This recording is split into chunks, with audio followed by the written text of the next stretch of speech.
shortly after the show wrapped up, and I got photos of Billie Eilish solo doing her thing. Got to like fully experience. I saw her win the like 5 Grammys. In I think it was 2018 when I went to one show in my life before I went to any concerts and did media. I went to one show as a fan, and I watched the Grammys and watched her win. I was like, "How do people like this girl? Like, she's not even that good." And when I was in the pit, I honestly didn't even watch her. I turned around and watched people at the rails, like, hanging on for the life of them, and saw how powerful, like, their fan base was, and they're the nicest people on earth, and people traveled from all around the world. Like, she did Lollapalooza in Chicago the day before, and people from Chicago flew from there to Montreal just to tour with her.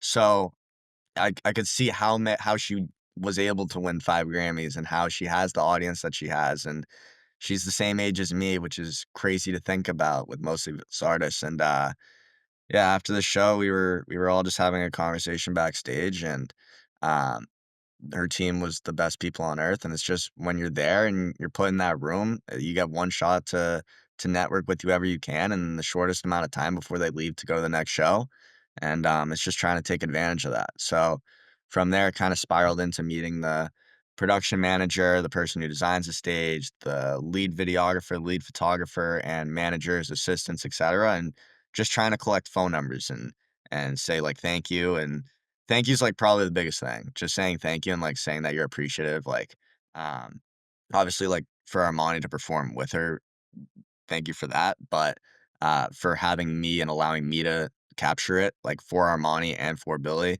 um, is means the world because they have 80 other cameras and they could say, "Yeah, we can capture it on our 80 cameras and send it to you, and we'll approve it." So, to be able to let me come into their family is a huge thing.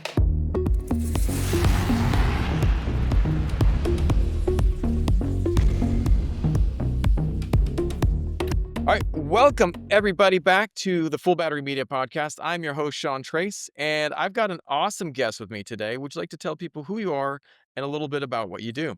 Absolutely. My name is Tyler Seller, and I am the founder of Masshole Media, which is the first collective worldwide that outsources media um, around the world. So basically, it's like Uber for creatives and live entertainment, media, and production. That's rad, man.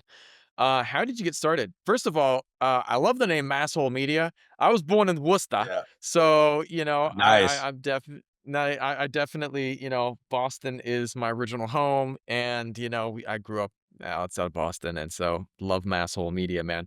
But how did you get started in this industry? I was in college and I graduated high school 2020, so I'm a young guy. I'm 23, and going to school in Montreal, everything's 18, and, I stopped drinking when I was 19, and I had this old hand-me-down camera that, we wanted to document everything that we did during COVID, um, and all of my friends, they went to clubs, and they were spending $70 to get in, and I wasn't drinking, but they were like, "You gotta spend the $70 to come to a table with us, and there's no guest list." So I said, "Why can't I just bring my camera into the club and record what we're doing and my night out, and I can give it to the club for free?" So that was my entry fee, basically. So from there, I got to learn low light and learn how nightlife works on the aspect of promoters and the owners and how media should look on a content creation side. So I picked that up and started to realize the scope of live entertainment, which is what you wanna do when you're younger and have a different job each day and not really know what you're doing, and that's the thrill of it. So, that's how I got started in it. That's awesome, man. My one of my I shot off a lot of live music events when I was younger, and I loved it, man. It's absolutely awesome. And one of the things that my friend was in Hong Kong. His uncle's from Hong Kong, and he was like, one day we were talking. He's like, "Dude, my friend's visiting. My uncle's visiting from Hong Kong. You got to come meet him." I was like, "Whatever, dude." He's like, "Dude, you're into cameras and video and photography. Come meet this guy." And we came, and I was chatting with him, and the dude had like a 40-year career photographing pretty much every live show that came through Hong Kong in 40 years. He was like the guy, dude. And when I looked at like his portfolio, he had it's like he was like old school. So he had the book and you just flipping through it. And it was everyone. Like, you're like, who's everyone? Dude, everyone. Like And it's all just taken on film and all black and white, it's Dude, 100%, man, and then he had a bunch that was in film too or in color too, but, like, it was that super beautiful grainy vibe, and it was beautiful, but, like, the ability to capture live moments is a special thing. Talk to me about how you go about doing it. Like, there are 2 groups of people that I admire beyond measure for video. Um, I shoot, like, a lot of music videos, so we have a bad take, we do it again. But there are 2 things, weddings and live music events are the 2 things there's no do-overs, man, like, you get the shot or you don't, you know what I mean? Talk to me about that and your experience with that. Yeah, I mean, thankfully, I've been able to do both weddings and live music, so you kinda get to experience, like, the I guess when I first started in live music, you kinda understand, especially video, it's you gotta capture everything, and if you miss it, it's not gonna come back around again, and that's the whole point of it, because each show that they're doing on a tour is different and tailored to an Yep. audience, and it shouldn't feel the same, and that's the way that, music is. It's meant to feel different every place you are and, like, how it feels to you. It could be a bad show in a place they don't like, and it can be a great show in a place they love. Um, but I feel like video, it's video and photo are very different for live music. 100%. Photo, it's you're trying to you're if you come out with one photo that tells a million words, then that's all you need. But video, it's what you create post production that brings out an audience and shows other people who aren't engaged with with that artist, what type of fans that come together for it. And I feel like all these videos that these artists put out, it's to tailor obviously they're trying to grow more fans, but it shows how those fans feel about their music and how they perform. So it's trying to encapsulate more of the audience rather than the music itself in a way and show that they could be one of them too. That's powerful, and it makes a lot of sense because you're not just filming some, like, random stage because you wanna show, "Alright, we're in Montreal tonight." You know, we're not in Hong Kong, we're not in Tokyo, we're in Montreal, so, like, what is the difference? How is Montreal, expressing themselves with this artist, you know? Which brings me to my first question for you, like, you started with a camera in Montreal covering nightlife with, like, no major connections, which is dude, the beginning for everyone is brutal, but it's fun too because you're like, where can we go?" What was the very first step you took, and what would you tell someone who has no idea where to begin? The very first step I took was I DM'd another videographer who was on tour with the guy right out of COVID, and thankfully he allowed me to get a media pass. That was my first show, and that was with Lil Tecca in Montreal. I think that it's kind of weird because I used that same wristband and retaped it onto myself as media to go back to that same venue, and I missed the thrill of being like the beginning and having to sneak in, and it gave me more of a rush to really push myself and like where I wanted to go. Now it's just like I get paid to do it and it feels a little different, you know?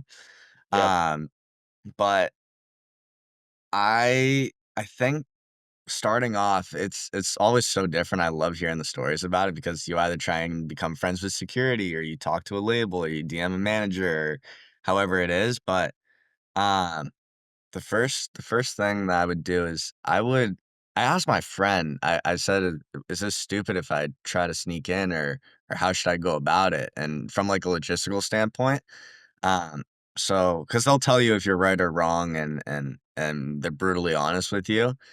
And it's not like they're trying to screw you over or say that you're doing it the wrong way. It's they're just being honest with you. So it definitely helps. Sometimes you don't listen to them, sometimes you do listen to them, but it's really how much you're willing to push yourself to get to a certain point, and the beginning is always the hardest, I think.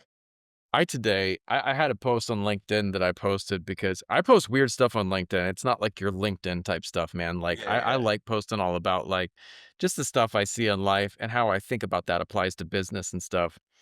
And I had a tough day, and I was sitting literally, it was a tough day. My daughter was, like, projectile vomiting onto me last night, which was not fun, man. I woke up in the No. middle of the night to feel the splatter of vomit on my back, and I was like, "Oh god."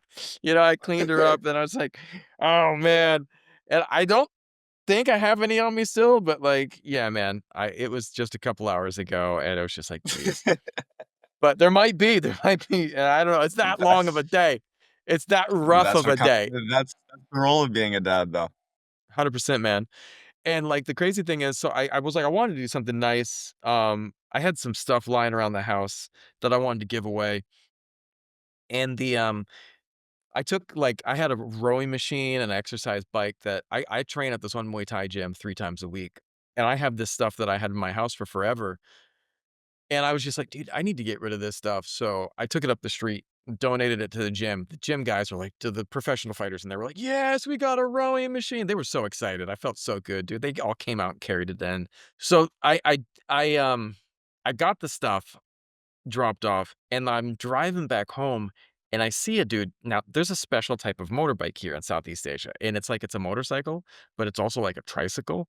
And the front of the tricycle, they set up like a little business shop. This dude had a full like barbecue set in front of him, and, like, in front of him, so and, like, he's driving down the street, flipping, like, barbecue, like, he's literally got a pair of chopsticks in his left hand, and he's flipping food with his left hand, and he's driving the motorbike with the right hand, and I was like, "Man, I feel like I've got something to complain about." But, like, it was the perfect example of, like, sometimes you just gotta hustle, and early on in your career, you're wearing a lot of hats, and it might not seem easy, but it's what you gotta do, you know? Yeah, I feel like when I first started, you think that you're just doing photo and then you're gonna go into video or vice versa, and then it turns into you becoming a assistant and a producer and a PA and just a plug in general for anything they need in a certain city if you're connected. So, you start to realize that within live entertainment, you become more than just a photographer as a person. It grows your skill set. So you start out in different cities, and tell me about how that looked. How it looks? I mean, obviously, like, where your personal experience everyone has a personal experience, so when you talk to someone and they say something bad, about a place or something in their life, like, it might not be something big to you, but it's something big to them, and that's just Mm, because their personal experiences and that affects them more, and people go through more, people go through less to, like, gauge it. So in certain cities, you have more stories and, like, more experience and connections there. So it kinda depends, but when I'm a pretty, like, good communicator and good talker when nice. I'm in other places, so, I kinda just make do with what I have and learn that everything is, I can control what I can control, but nothing outside of it. Yeah, So, man. it's kinda the whole role of being a photographer and a videographer comes with becoming an assistant, becoming a PA, doing food runs, helping put a media list together, and doing security here and there because a guy needs to go to the back. Like, there's stuff that you can't control, and you just try to fill in everywhere. And it's cool because you get to learn how all of these roles like combine to make an excellent show, and the reasons why sometimes it isn't a good show. Um, and you see it behind the closed doors that not everyone gets to see, which is a pretty unique thing of how brutal live entertainment can be and how amazing live entertainment can be. You have had some awesome experiences. I mean, you got to work with the Billie Eilish tour and Bad Bunny at Fenway. Talk to me about how did you find those shows? How did you open those doors? Because that's pretty awesome, man.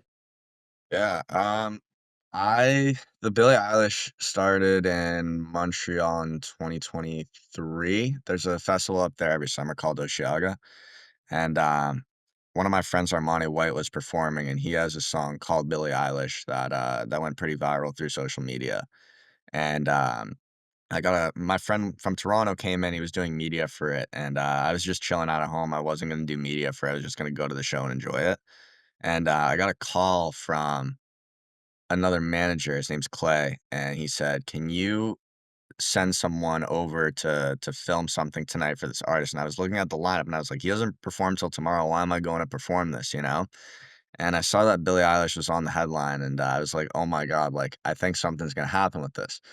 So, I grabbed my bag. I said, "I'm gonna send someone who's already at the festival to cover. I'm gonna be on my way." And I ran across a bridge, got out of an Uber, and tried to get there as fast as I could. And we ended up getting there, and he was like, "Oh, I can't tell you what it is, but, like, it's gonna be pretty incredible, but you'll be running video, he'll be running photo." And we were backstage, and they gave us a set list, to Billie Eilish's show, and you could see, like, Monty White comes on stage, performs Billie Eilish with Billie Eilish, so I was like, "Oh my god, this is unreal." So, at first, like, this is just, like, they always discredit who you are and what you can do, and they put us in a section with, like, her family, and, it was, like, 30 feet away from the stage, and I'm like, I should be right there filming the artist that I'm working for, so I'm, like, trying to talk to security, and, I'm looking around, and oh 07 Oh Shake's behind me with Lily Rose Depp, and, Dylan Wallows or Dylan Minnette from The Wallows is behind me, and Billie Eilish's mom pats on the security's back and gets me into the pit, and, that's how it ended up starting a relationship, and after the show, we So you got down into the pit. You got down into the pit, man. How and then where did you go after that? so she was performing, and, she brought out Armani White, and, they ended up performing the song together, and shortly after the show wrapped up, and, I got photos of Billie Eilish solo doing her thing, got to, like, fully experience, like and I would say this too, like, I saw her win the like, 5 Grammys, and I think it was 2018 when I went to one show in my life before I went to any concerts and did media. I went to one show as a fan, and, I watched the Grammys and watched her win. I was like, "How do people like this girl? Like, she's not even that good." And when I was in the pit, I honestly didn't even watch her. I turned around and watched people at the rails, like, hanging on for the life of them, and saw how powerful, like, their fan base was, and they're the nicest people on earth, and people traveled from all around the world. Like, she did Lollapalooza in Chicago the day before, and people from Chicago flew from there to Montreal just to tour with her.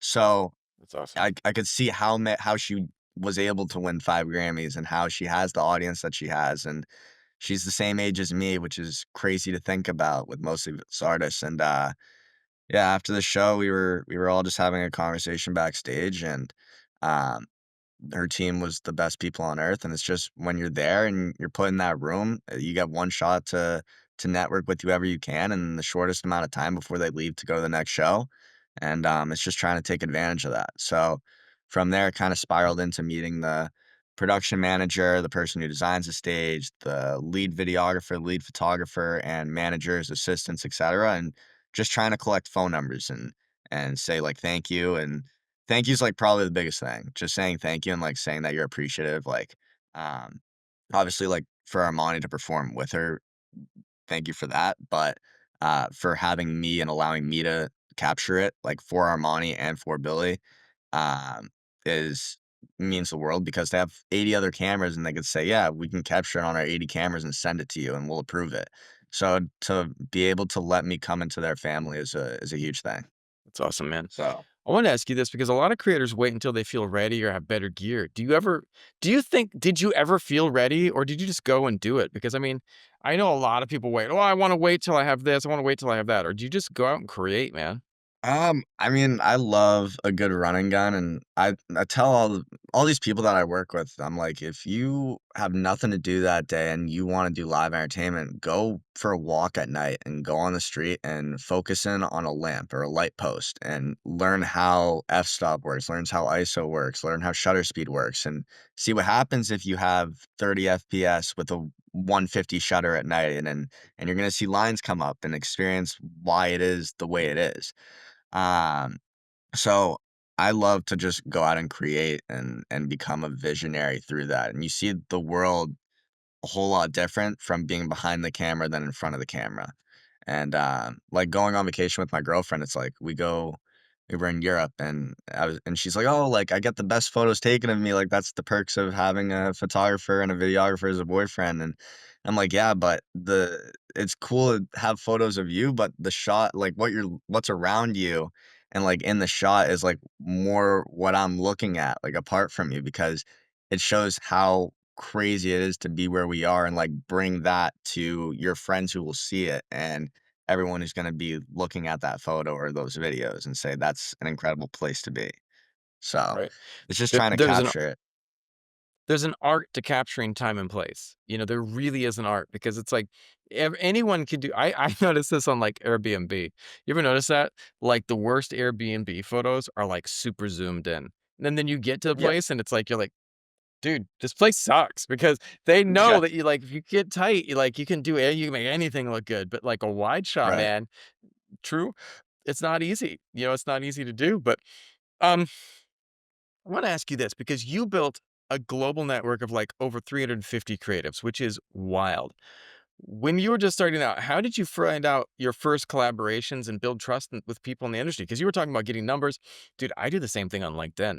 Like, I add Yeah. a shit ton of people on LinkedIn and I'm just connecting. And like, you're like, are you trying to get something? I'm like, nah, man. I just am like connecting and find out cool people. And then the people that are really cool, I love to stay in touch with them. And like, Yeah. and I've had people like, hey, Sean, you want to work on this project? I'm like, sure, dude, let's do that together. And then there's Right. also people that I'm like, yeah, that guy's a jerk. I never wanna work with that person again, But Right. you don't find that out until you meet people and you try. Right. Um, yeah, I think my first connections were because I wasn't good enough to be a videographer and a photographer. Like I wasn't as experienced as other people. Um, and I think the difference between back then versus what it is now is when live entertainment, there's 2 people in the pits for shows doing 1 photo, 1 video, and now it's Mm, like 30 people a have lot. media, and I think that comes with kinda pioneering, like, in a way, like, that this can be a job, and my first Yep. connects were because, I got asked to finish out a tour run with one of my friends, and I said, "How much am I getting paid? Like, I'm in college, like, I gotta make some money or I gotta figure it out because I'd drop out and do it, like, no problem, I'd take the leap, but, but I need to know that there's money in it for me and, like, a way that I can make this a job and, like, push it to be a job." And they Right? said, "Well, you just started, we're not gonna pay you." And I said, "Alright, like, that's fair, but I have people and friends who saw my work that I did with you, and they're on the rest of your tour run, and they asked me if I can get media. So why not supply them? They can get paid because they're so much better. They don't have to pay the travel costs. They don't have to pay a hotel cost. They don't have to pay per diem. They just pay for the photos and the deliverables. They turn it around, and and they're more experienced than me. Like they're gonna come out 10 times better than me. So that's kind of how I met people and trusted them, and through them, how I network is you have one connection, and from that, you're trying to get another connection for whatever room you're in. Yeah. But you were talking about how you're networking. You work networking in a really cool way. Like, you brought in your friends and then you started, passing them with people that you can trust, man. That's which is awesome. Yeah, and I think it's when I network, it's that one person that you start to trust. You learn that they're also wearing the 50 other hats, and that's Yep. what I try to look for when I'm networking because I need someone who's just a plug in general in that city because it's cool to save people money, like, for my company, like, that's our job and what makes us special. Um, but if you have connects to anything that is needed in live production, and you can be more valuable than just being a guy on a tour bus, that's just going through Yep. the motions and going to each show and doing it.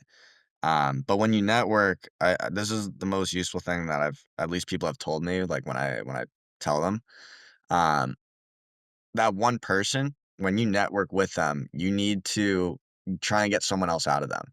So, that Oh means, like, yeah. you have your one connection, you're trying to get to 2 and then have those 2 go to 4 and exponentially grow it because you're sitting in a room and it might not be the biggest people in the world, but everyone has those personal experiences and has people that can help you. And you'll never know if that person from high school will be the one to help you because his roommate in college ends up knowing this guy. Yeah. And I think it's important to know that just keeping relationships with everyone because those relationships that you have in high school and have in college, like, they're not just friends, they're also connections, and that's, like, the more entrepreneurial way and business way of looking at it, and that's how you can grow a network pretty fast if you consider it that way, because if you're just meeting a guy to meet a guy, then there's no growth beyond just being tapped in with him. You need someone else from him or a referral. So I was trying to get that one referral to keep going. That's awesome, man. Hold on one second. I think it's gonna kick me again. If this shit keeps up, I'm gonna jump over to another service. Okay. No problem. You helped a creator grow from 30,000 to 30 million monthly views. Yeah. For someone just starting their channel or page, what's the foundation that makes that kind of growth even possible, man? I think consistency is the biggest thing. I feel like content creators and artists, they're just not as consistent posting. It's like you try to reach an audience and you're complaining that you aren't reaching the audience that you're trying to get to. And sometimes it's just throwing stuff around and trying to have something stick to a wall. But if Right? you're consistently posting and you see that something's working, keep going with it.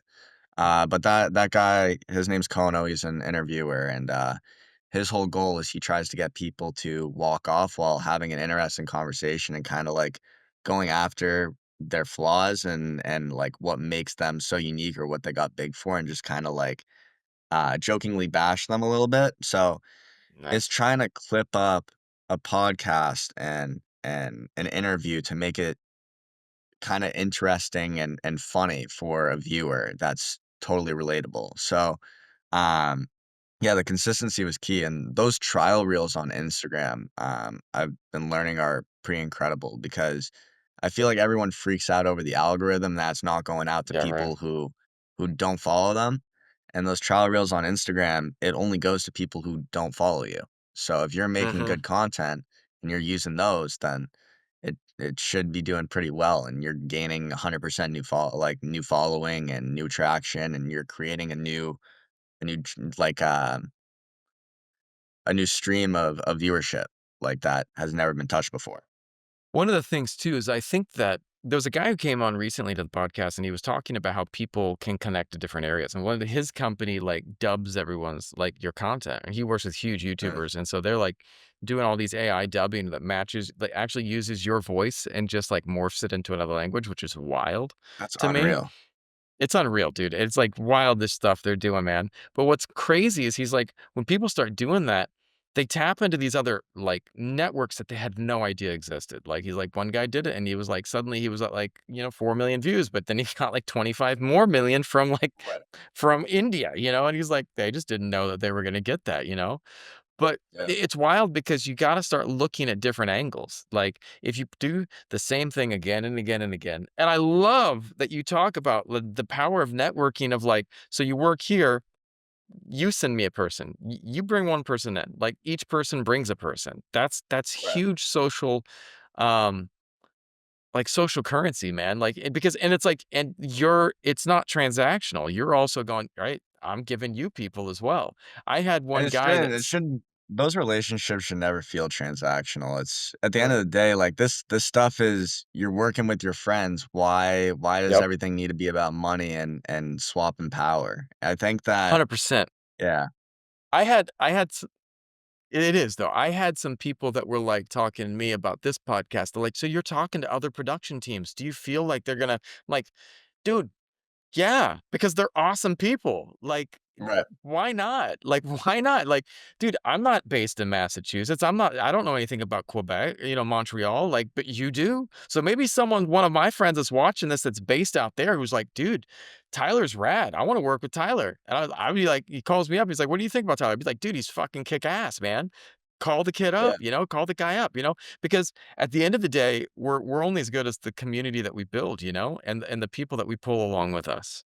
And the community is too small to feel like it's a competition. Everyone thinks that they feel threatened, and you go back Right. around and you realize you're talking to the same people and you both know the same person. So when people come on and you bring connections and other camera people, it's like I get asked all the time, "Do you feel threatened that someone will take your job?" And I'm like, "It's just us friends hanging out." Like, but you break up your friend group because some new guy just came in and you're worried about the friend group being different. Would you break up your friend group is where you were at, man. Yeah. I mean, it's that's how I look at it is when people ask if like you feel threatened, it's like, would you break up a friend group if someone new came in and wanted to learn about it? And there's people, everyone's trying to learn and everyone's trying to get more experience, and you can never have enough experience. So I feel like when new people come in, it's just adding another friend to have us hang out together and just create dope shit together. And that's 100%, that's man. really how it's looked at. It's not transactional, like, "Oh, I'm gonna miss out on this much money if he cuts me." It's like I'm losing out on a friend. It's never about the money at the end of the day. I love that. I love that. If someone were sitting at home right now with a phone and a dream, what are the first 3 moves you tell them to make? Or camera and a dream? For cameras, I would say look up your favorite video online, like, on YouTube. I would go to your funniest content creator that you watch or YouTuber you watch. I would look up your favorite music video, and I would call your Mm, best friend and ask what they think. So, because you get that aspect of I feel like, nobody wants to start in, like, the wedding atmosphere unless, like, you're thinking just about the right. money, but if you're looking at a fun content creator or an artist and you're like, "That's the greatest video I've ever seen, it's so well pieced," or a move like, watch your favorite movie and get inspired. It's just trying to find something that inspires you to go create, and for me, it was Back to the Future. It was watching Drake in concert live, and it's just how do they do that? And if it makes you question how did they do that, then that's kinda where it leads you because you're more inspired and more energized to go and find out how they did it. I love that, man. If you could go back and give yourself advice before you started this career, what advice would you give yourself? Um, don't rush. Definitely don't Yeah. rush.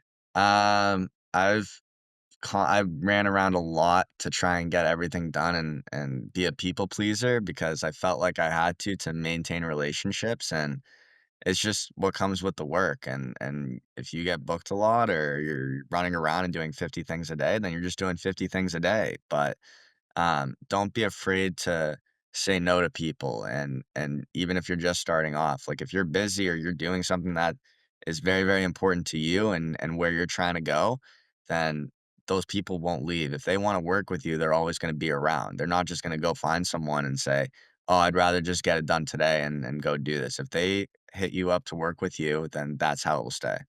So That's definitely awesome, don't man. rush to get work done.